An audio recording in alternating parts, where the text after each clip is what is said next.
Hey everyone, welcome to the first episode, the inaugural episode of the Andrew Baker Show. I had Dylan Ogline on today, and we did start recording in a little bit of a mid-conversation, but the stuff he was sharing with me was just so good that I decided to start it out of nowhere. So I hope you enjoy the conversation. Even if you fail, you do 50 episodes and it doesn't go anywhere, you don't make any money off of it. If you had really good connections and you connected with people, you had good conversations, and it Yeah, was a positive experience with 50 people, that's probably going to take you somewhere. I don't know where, yeah, but just that is probably probably worth the effort. yeah, Uh yeah, I think that's huge. And just remember, your first episode's gonna be shit. First yeah, 10 episodes are gonna be terrible. The yeah, only way when this is I say it's not just podcasts, with all other industries and businesses. People make the mistake of they look at the Tim Ferriss show or the Joe Rogan show, and yeah, they see that production and they're like, I want to do that. And yeah. you got to realize, like, that's like the 500th iteration. They And I mean, for continuously Joe, improved it's and literally the 1500. He's in the yeah, 1500s. 1500 iteration. Yeah, And you're on like episode 2 and you're like, oh, my mic sucks. It's like his mic probably sucked too in the beginning. Like, yeah, it wasn't until the 50th episode yeah, or whatever where he actually like figured out the mic and stuff. But you don't get to the 500th iteration without doing the first 10. yeah, So yeah, just do it. yeah. Just get that shit out there into the marketplace now and move. And if you fail, so what? Like, Yeah. at least you tried something and you didn't spend 2 years thinking about it like an idiot. Okay, all right. Well, I mean, total transparency. I'm There's one of the those show. idiots. I'm one of those idiots. Have been for a long time, right? I am a recovering perfectionist, Same here. and How old are you? 25. Good. Yeah, start now. Yeah, I've no, I know I've got a long ass time, but I'm a recovering perfectionist, and I think that's part of where my love of research also comes from. Like, oh, let me research this thing for weeks before I even take action. How do you how do people overcome that? And that's a very selfish question because I'm in that process, but how do you think people generally get over that? Try to do less. Would Ooh, be my answer there. The only way to do more is to do less. If you try to do 10 things, and I practice more of this on a daily basis. If yeah, my to-do list is 10 things today, I guarantee I'm not going to get a single damn thing done. yeah, But if my to-do list has just one thing, like a big thing, something that's going to move the business or whatever forward, move my project forward, if I just have one thing today, I'm probably going to do that. yeah. So yeah, do less. Gosh, I love that. That's the only way. And this comes from personal experience where I spent so many years suffering and getting nowhere and bouncing around from project to project. Do less. A great example was like, I used to be a perfectionist. When I would start a project or a business, I had to have a fancy logo and a business card and stationery and an envelope that I would never send. I had to have all that shit. The domain, a No, you had website to have the set up. domain. You Oh, got you to have have a to have gorgeous website. Then the you got to have a LinkedIn. You got to have a yeah. Yep. Snapchat. And you got to have a Facebook and all this shit. When I finally got advice from a mentor and decided to go down a different direction, and it finally clicked. I don't know why I snapped my fingers earlier, but I finally did that. Snap I your fingers. ruthlessly, Yeah. I ruthlessly battled against that, and literally, when I decided to focus on my agency, I decided to focus on one single service. My natural instinct was like, okay, well, I got to set up the phone system voiceover, and I got to get the logo, and I got to get the website. And I was like, oh, I'm not going to do any of that shit. I Yeah. had a 7-figure agency for 2 years before I ever even had a website. That's Ogline Digital, awesome. which is, I don't know, it's now Ogline Digital. That's what it's become. Yeah. Didn't even exist until the beginning of this year because I just was so ruthlessly fighting against that. And then I, started to focus on my training program more. And people were like, do I need a website? And I'm like, yeah, you probably should. And they're like, well, you don't have one. And I'm like, oh, okay, all right. So I just clicked the button. Yeah. Yeah, you want to, definitely have a website. Don't go so far to the extreme, but Yeah. but just ruthlessly keep things simple would be my advice. I Are heard we? Tim Did the show start? Dude, it started. We just transitioned. I was like, you know what? This is just pure So gold. fuck it. We're just going with it, you know. I'm Um, good, man. I heard Tim Ferriss say one time he was asked what the key to his creativity was, and he said lowering my standards, and that has always stood out to me. He's like, hey, Hmm. if you can't write one awesome page, write half a crappy page. Hmm. And there's this dichotomy between effort and creativity that you kind of have to straddle that line, because if you put too much effort into it, you're raising your expectations so high that creativity can't actually flow. Absolutely. No, that's actually a good one. No, if for me personally, when it comes to like creativity, say I'm writing an email sequence or whatever. Yeah.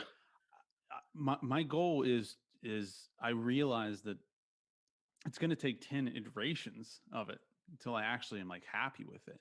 Yeah. So me personally, I'm like, I'm going to sit down and just bust out an hour or 2 hours, just write crap, just boom, get it out, get something out there. Yeah. And if I only end up keeping one sentence from that, that's okay. But just boom, get something out on a page. And this kind of goes back to like the only doing one thing a day. I try to set out 2 hours of creative big something work per Awesome. day. So like when I was working on my training program, I am still working on that. The newest version, I will literally just sit there and just for like an hour just write out crap when I'm working on something brand new. And I realize like that's okay. It's about just getting the thoughts out there. There's some writer, or this might be from Tim Ferriss. I know he didn't say, but there's some writer who says writers will find a reason to polish their white shoes. Oh, What they were getting at was like, as a creative, you will find every excuse in the world to not do your creative work. It's just the way it is. You will go yeah. polish your white shoes and do the dishes 10 times and then refold all the laundry in your drawers and recheck your email for the 20th time and then oh it's 10 o'clock, we'll start it tomorrow. As a creative, you're just going to do that. So the best thing to do is just shut everything off, close it all down, and just boom, write something for 2 hours. Just brutally force yourself. I don't even know where Have we were going with have that. have have you published a lot of that so-called crap? Or do you keep it to the side and then publish when you get to the good stuff? And the reason I ask that is I think of Gary Vee, and what he talks about is like, hey, what you think is crap could actually help someone. It's your opinion of that material that's keeping you from posting it, but it could help even a single person, even though it's written terribly. There's a lot of truth in that. For me personally, though, what it actually is it's more like it's this. I don't know if I want to say limiting belief. I want to Yeah, run with that. Maybe it's this belief of like I need to have the perfect concept in my head, yeah, and by just forcing yourself to realize like this is the first version. Uh, I'll give you an example. So I'm having this video I'm adding to my email sequence. A common question I get is why do you do what you do? So I wanted to create more like a personal video where I talked about this, where I give like a personal answer, like I'm just rambling and just answering this question. And I decided I'm on a hike in Pennsylvania. I was visiting family, and I just decided I'm gonna just make this video. In my head, though, I'm like, well, I need to have the whole script thought out. What am I going to talk about and everything? And you just trick yourself into being like, this is just the first version. So just grab your phone, hold it up, and start walking and talking. This is the first version. You're not going to publish this. And dude, it ended up being actually really good. like I thought it ended up being really good. I ended up making a second version, but I just tricked myself into thinking nobody's going to see this. I do the same thing when I'm writing an email sequence or ad copy or whatever. Like nobody's going to see this until I publish this. This is just the first version. And like half the time, the first version ends up actually being killer. But it's you will spend forever not writing the first copy because you want to get the perfect concept in your head. You just like put out the first copy, put out the first version, and then reiterate it if you need to. Yeah. So, I mean, Dylan, you're a high school dropout, That I am. right? Yep. By all means, you shouldn't be able to articulate as well as you do. You shouldn't be able to have such intelligent, advanced, well put together thoughts and principles that you Really obviously, setting the yeah, expectations yeah, high. right. I'm Um, really intelligent. Man. well, I mean, wink, wink, right? They don't Yeah, know, yeah. but um, where these thoughts, these ideas, these amazing principles, they came from somewhere. Where? Hmm. Other people, man. Um, yeah, I don't consider myself to be an Yeah, intelligent person. I mean, I'm not dumb, but yeah, I'm not well educated. That's certainly for sure. yeah. It was just other people, man. I mean, you can't really see, but actually, I read a lot. There's a There we lot of go. books There we here and go. there. I read a lot. Training mentors. I'm in training programs and mastermind groups, and just standing on the shoulders of those who have come before me, even if they're younger than me. If I'm Yeah. I yeah, it's just learning from other people. That's it. Do you feel like not going through formal education helped you get to that point of realizing, like, hey, there's a lot of wisdom out there? Uh,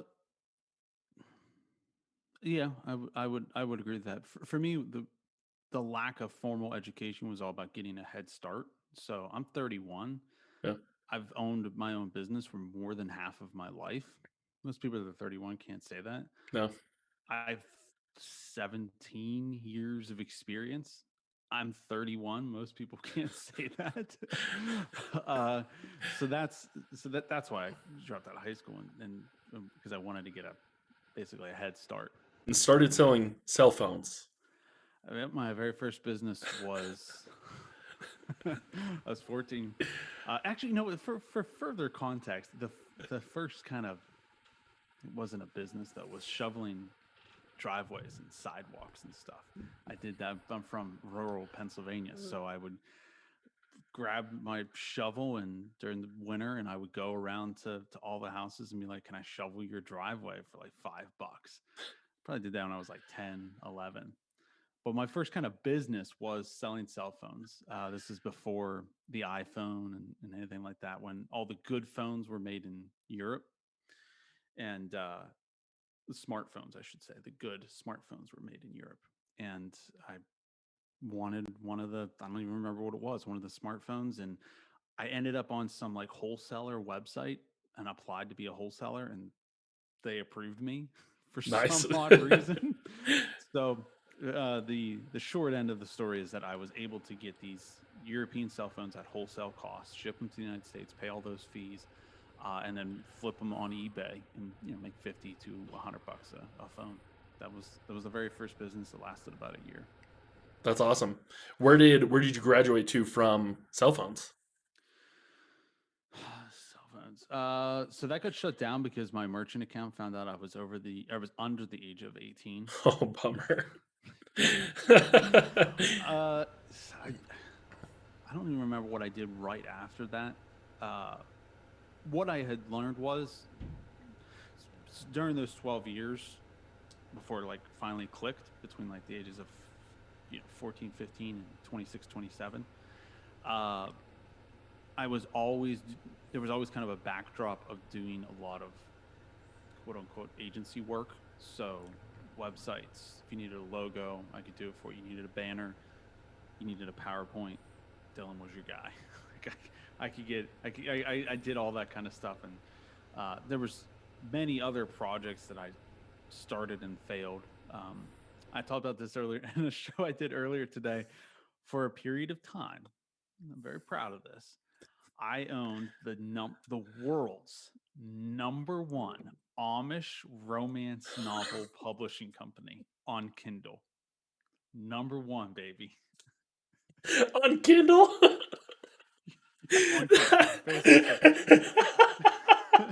So what it was, I took this training program where the guy he taught you how to start a Kindle publishing company, and the strategy you used was you didn't write the stuff because it takes too long to write all these books. Yeah, You hired writers on like Elance. I think it was Elance at the time. Now it's Upwork, yeah, and you get like a 2,000 word book, yeah. short book. You'd pay like $50 for that. You'd get a cover design for $10, so like $60 to $70 out of the gate. Boom, you got a book written, and you target like a bunch of different keywords or categories. You're just trying a bunch of different stuff, and you're seeing what sticks. And the category that kept sticking was Amish romance novels. There was another category that I can't, but that was I seriously like can't. 75% of revenue was Amish romance novels. So you hired, I think I published like 500 of them. All of these hired writers. There were series of. I never read a single word of any of them. Are you kidding me? The covers were hilarious. You would have like this like shirtless guy with long hair and like And a farm. pitchfork. And like I don't know. People bought it up. Oh, I love that it's Amish stories on an electronic device. That is what kills me. That is so fun. I didn't like it. Didn't click until years later. I was like, who was buying that? It wasn't the Amish. The Amish don't have Kindles, I don't think. But yeah, that was. Oh my gosh.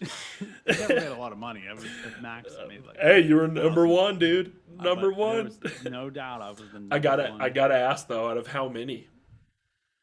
It doesn't matter. I'm talking about that. First and last place, baby. What up? Yeah. There had to be at least one other company in that. Oh, I in mean, that had space. to. I mean, if there's that many people buying books, there's. It was great though. You'd go to for a period of time. You would go to like that category in Kindle, and list like the top 20 books. And I'd be like, I got 10 out of the top 20. That is so awesome. I didn't know you could filter Kindle books down by Yeah, Amish. Amish romance novels. That is awesome. So you've been running this digital marketing agency for how many years now? 4 years? It was since the end of 2016 is when I Okay. scrapped everything and just focused on the digital marketing management service. Again, it didn't become Oakline Digital until the beginning of this year, but Well, I mean, you only been bought your the same website service. then, so Yeah, then finally built a website. Yeah, which is finally had to get it up. So yeah, gosh, what is it? What is it like running your own digital marketing agency? kind of like running your own business, which I've been doing since I was 14. So Yeah, it's no different, man. It's you just because because you get focused and you get niched down and you're just doing one thing, you get better and better and better. yeah, Not only at providing your service, but the operations get better and better and better. yeah. I got a very small but incredible team in place. Requires next to none of my time. If I work 4 hours a week on it, that's putting it very, very high. Yeah. Practically runs itself, and that allows me to put most of my time now into my education company. That's awesome. So, I mean, you mentioned 4 hours. I know we talked about Tim Ferriss earlier. I know you're a big Tim Ferriss fan. And in your bio, you mentioned that you're practicing the 4 hour work week, which is incredible. Sure. Mm-hmm. Tell me, I'd love to learn about your kind of transition into that. Or was the 4 hour work week kind of a mentality that you always had, or was it like a transition into, hey, there's actually even more possible here that I didn't even know about? So, yeah, sure. So there definitely was a transition. then it was when I randomly found the book. I really wish I knew when I picked it up, where when I bought it, why I bought it. I don't remember. I would add context that yes, I live the 4 hour work week. That doesn't mean I only work 4 hours a week. Yeah. To me, it is more about being able to work on what you want, where you want, and when you want. So now it's a little bit different with COVID because you can't travel. Yeah. But that could mean working 40 hours in a week while you're in Bali, just Nice. Yeah. sitting and watching the beach or something like that. Yeah. And yes, you might be working 40 hours, but you're working on what you want to, something that you're passionate about. And it took me years to make that transition. When I remember when I picked up that book, that I was going down the route of working 100 hours a week, Hmm. which I have done many times, being unhealthy, not knowing what a vacation was, having a fancy office. Everybody had to be full-time employees. Like that was what I eventually wanted my business to be. And then I picked up this book and realized like that's not a kind of life that I want to have. I want Hmm. something like this.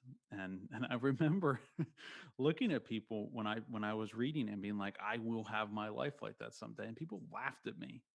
And I mean, I probably picked that up when I was like 21, 22. It took 5 or 6 years to get there. Yeah. But uh, that certainly made things, because I had that like foundation of this is what I want my business. I want this kind of lifestyle. Uh, that really made it easier to build the agency once I decided to go and focus on just that one single thing. It made it a lot easier. Uh, because I was able to hire out a team where most of the people are outside the United States. I'm able to hire based on talent, not based on location. Uh, you also force, because your lifestyle is important, it forces you to put systems and processes in place that are actually better for the business, for your team, for your clients.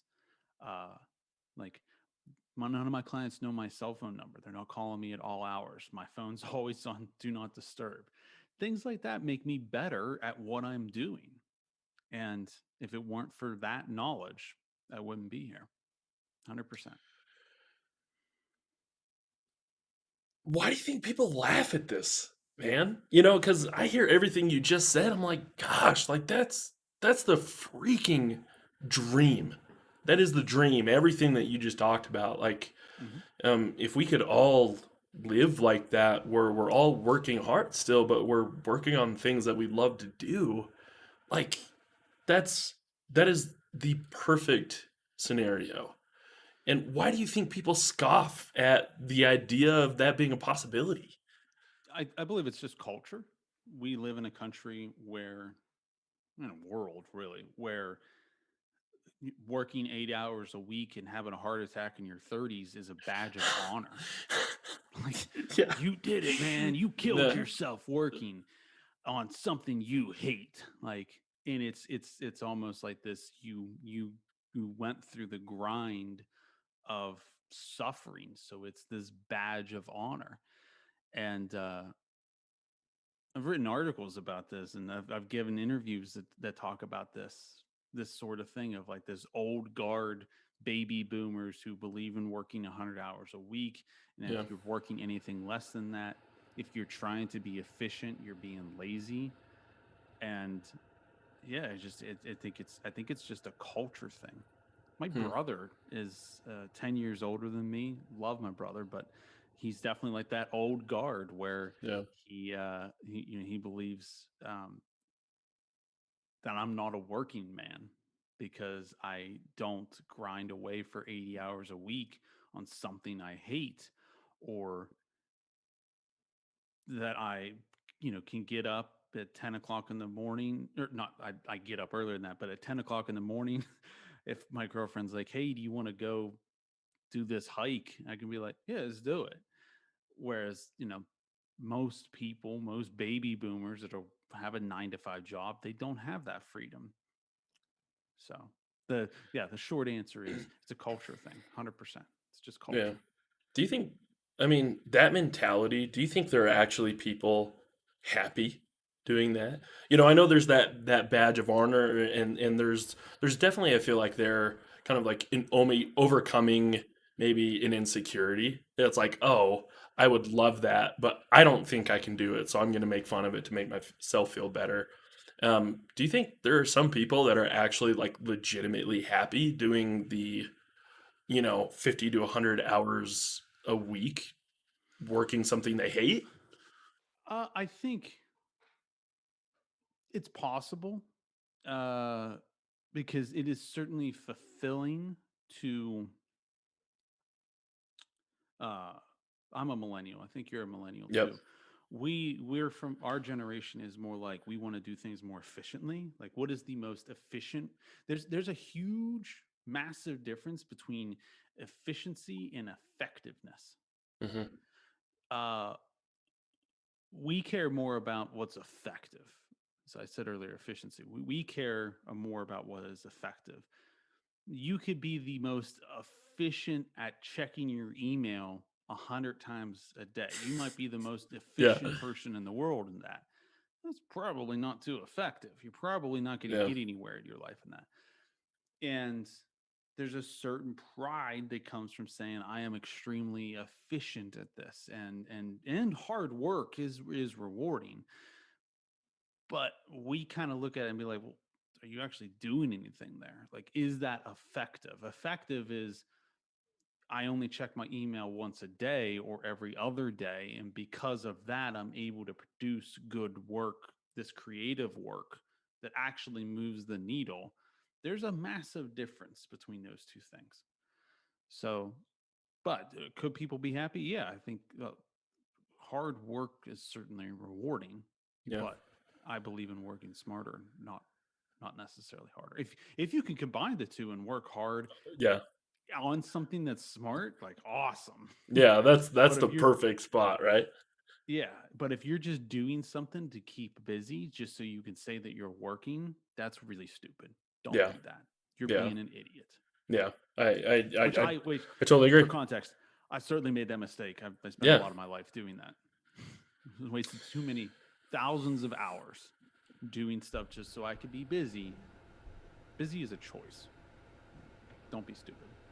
Don't be me. Yeah. Yeah. Don't make the mistakes I've made. Where does where does business sorry, let me think of a way to word this really well. Where does the business journey end for you? Or is this now something, you kind of talked about like this is something you actually just straight up enjoy doing. Mm-hmm. You enjoy the digital marketing, you enjoy your coaching company. Is there an end in sight ever? Uh, so, hmm. I know that's a really big question. And the reason I ask is, you know, I think at least for myself personally, like like I said, I'm in sales, and it's always kind of been a means to an end. And as I think about, what I want to be doing for the next 60, 70 years of my life, I don't want to do things are that have an end. I don't want to do things that are just a means to, Means to an end. yeah, I want to do things that bring fulfillment in and of themselves and things that I can do forever. So are you at that place yet? Or do you still feel like you're maybe one or two steps away from getting there? I still feel like I'm one or two steps away. Uh, it is not a means to an end, but over the last, uh, so this is a very personal answer for me. Very few people are probably going to relate to this. So I look at my life and I consider myself extremely lucky. I have a lot of gratitude, and as cliched as it is, I want to give back. Uh, I kind of consider the purpose of life is to take advantage of the luck you've been given, whatever it is. Might have been that I randomly found the 4 Hour Work Week. It might have been that my brother randomly, when I was 14 years old, had Rich Dad Poor Dad sitting around and I randomly picked that up. That's luck to me. So I believe the goal of life, the purpose of life is to take advantage of the luck that you've been given, go as far as you can with it, and then give that shit back. Kind of give back more than what you took. And this is something that over the last 2 or 3 years I've really been thinking a lot about. And that's really why I decided to focus more on the education company, because I consider myself very lucky. I've had mentors that randomly I had mentors that I would not be where I am if it weren't for those people. Training programs that I took, I would not be where I am if it weren't for those training programs. So I'm constantly thinking about giving back. uh, I do have a kind of a deeper desire to help on. mm, I'm constantly thinking about how I can help on a larger scale, and public service is something that I think a lot about. But I hate politics. I despise I was gonna ask, politics. yeah. Politics is very, very messy and dirty and gross. Uh, but I don't know how I could help as many people as possible without getting into that. So that would be my answer. If that No, makes I love if that. it wasn't a complete answer, because No, I haven't formulated that but that's truly also that is fully. an ever evolving answer, right? Oh, absolutely. I don't know if that answer ever really has a finality to it. And yeah, I gotta say I kind of agree with you. As much as I hate it, the messiness of it, it's something I've thought about actually quite a bit. Like, hey, in you know, 12, 15, 20 years, whatever that time frame is, you know, I'm gonna be at a point where I just want to share the abundance that I have, and I feel like The reason, that's no, go for it. no, no, no, I apologize for interrupting. For me, why public service in particular sticks out is, and this might be egotistical in some way or another, is I I don't I I genuinely am authentic when I say I want to help people. And with it's so gross and messy, and you have these people who they don't actually want to help somebody. This is beyond policy. They actually aren't compassionate about other people. And the reason I said, possibly egotistical in nature is that I feel like I can't be corrupted. Like, I genuinely just feel so much gratitude for all the shit I've been given in my life, even the bad stuff I'm so lucky for. And I just want to help other people. And that is genuine. And I don't know that, yeah, that's the end of that. That's Yeah, all I gotta say. As is Forrest Gump would say, that's all I gotta say about that. is yeah. I mean, you're obviously just in this place of complete abundance, gratitude, as you said. Mhm. Is the goal of your coaching company to help people get to that place?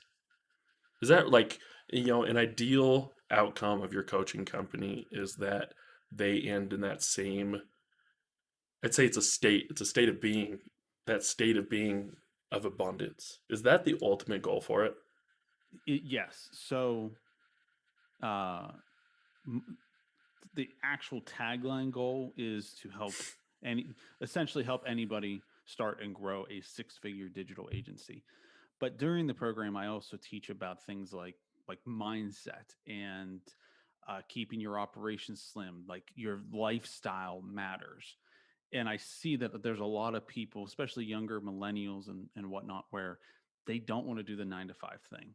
Yeah. They don't want to waste their life working 80 hours to have the badge of honor of a heart attack in their 30s or 40s. They want to do things a little bit different. And yeah, like that is the goal of the program. And the only reason I selected digital agencies, it was like, well, they're going to need to start their own business. I know how to start a digital agency. So I kind of know how to make money in that industry. So that is, I think, what I could teach people to do so that they can have this lifestyle. Awesome. Dylan, where can people find you? DylanOgline.com. Pretty simple. Okay. Dylan, I appreciate you. Thanks for being on. Absolutely, man. Thank you so much.